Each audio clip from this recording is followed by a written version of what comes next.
you're looking for in a shed, Trico has you covered.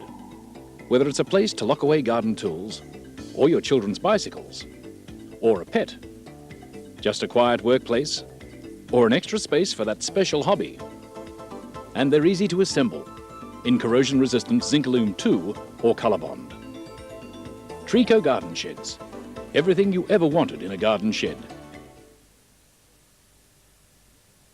You'll need to choose an area that's firm and level and yet allows drainage away from the site. Don't forget to leave about 18 inches clear space around the shed so that assembly and maintenance is easy. Your garden shed must have a solid, damp-proof base. I chose concrete pavers because my wife hasn't decided yet about landscaping the garden area. And because the frame is so strong, I'll be able to move the garden shed later and put it on a concrete slab.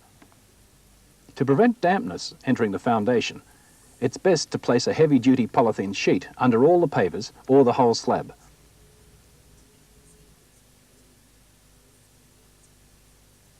As it says in the manual, the first step is to unpack, identify, and sort all the parts and hardware. Then assemble all the tools and a ladder that you will need to put your shed together. Now, since the shed is bigger than the 6-foot by 5-foot model, I'll need to join the rails together before I start. First, the front base rail.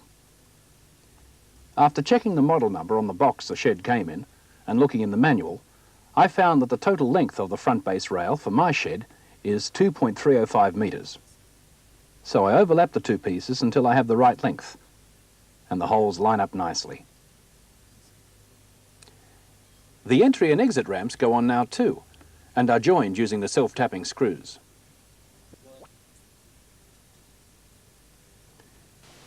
One thing about self-tapping screws, I think it makes sense to use an electric or battery screwdriver with a magnetic bit in it. Saves you a lot of time. Then I do the same thing for the rear base rail, both side base rails, and side top rails, checking each time that I get the right length for each part from the manual. The mid-wall braces and the front and rear top rails are even easier. Just put the two pieces end to end and join them with this bracket.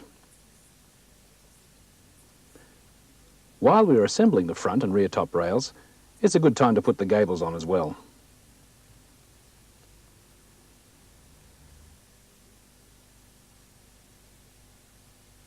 With these small brackets on the front top rail only.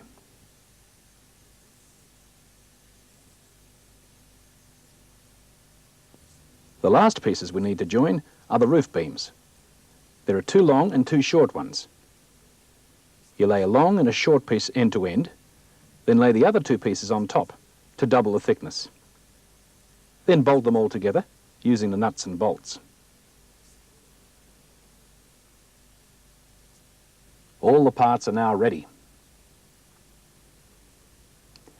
I began assembling my shed by setting up the base rails. I positioned the rear base rail and side base rail with corner gussets and fastened them with self-tapping screws.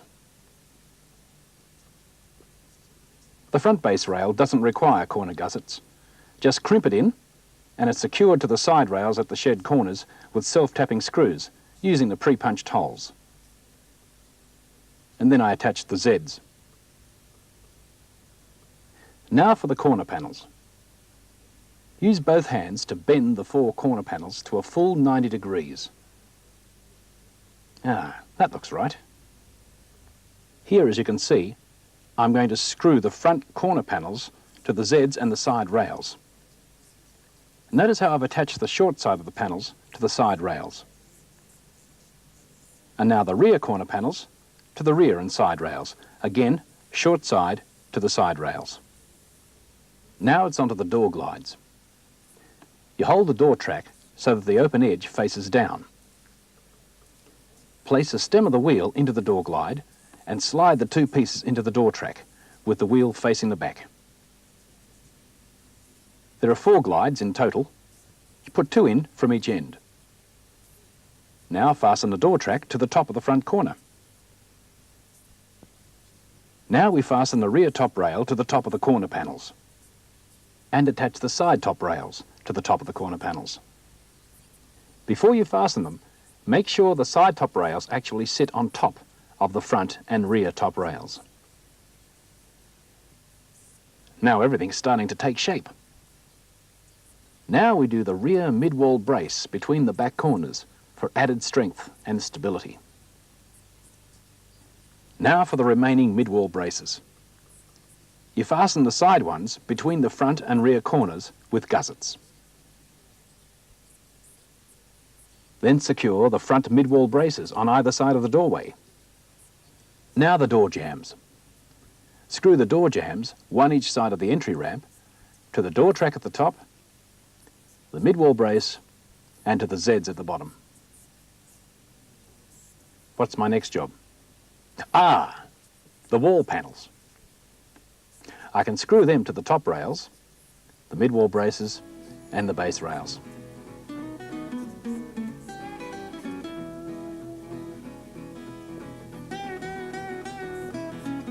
To start the roof assembly, I first fix the roof beam. You position it on the vertical gable flanges and fasten it loosely with nuts and bolts. I'll tighten them later. The larger model sheds have extra roof beams to make the bigger roof super strong. Well, that completed the roof beam. I just positioned it and checked that it's all nice and square. So now it's onto the roof.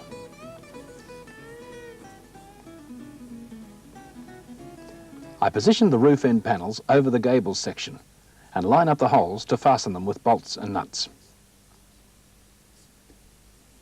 Then they're attached to the roof beams and the side top rail, using plastic washers to keep out the weather.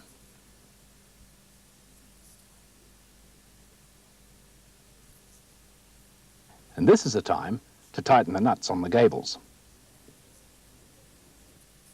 Now for the roof panels and ridge cover panels. I positioned the roof panels, one on each side, and then progressively installed the required ridge cover panels.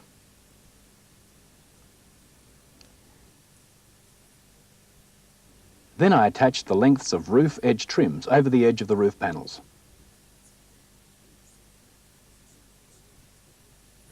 I'm getting close to finishing the job now, only the doors and fascias to go. Notice that the door panels are identical. It's only the assembly that makes them left and right-handed.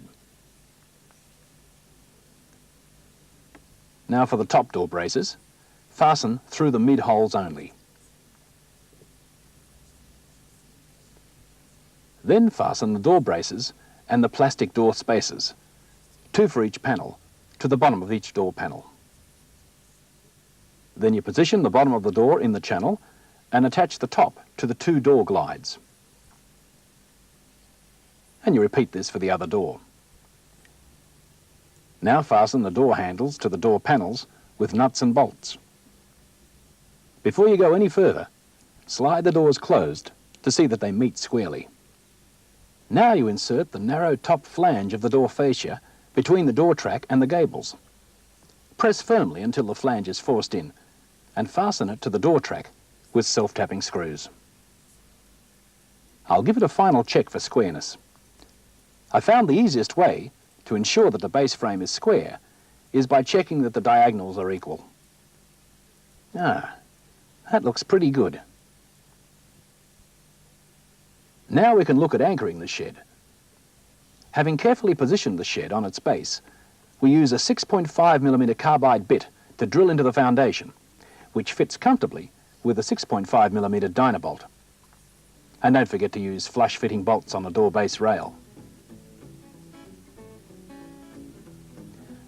I always feel it's a good idea to use a silicone sealant under the base rails as it keeps rainwater from draining into the shed. We're getting near completion now.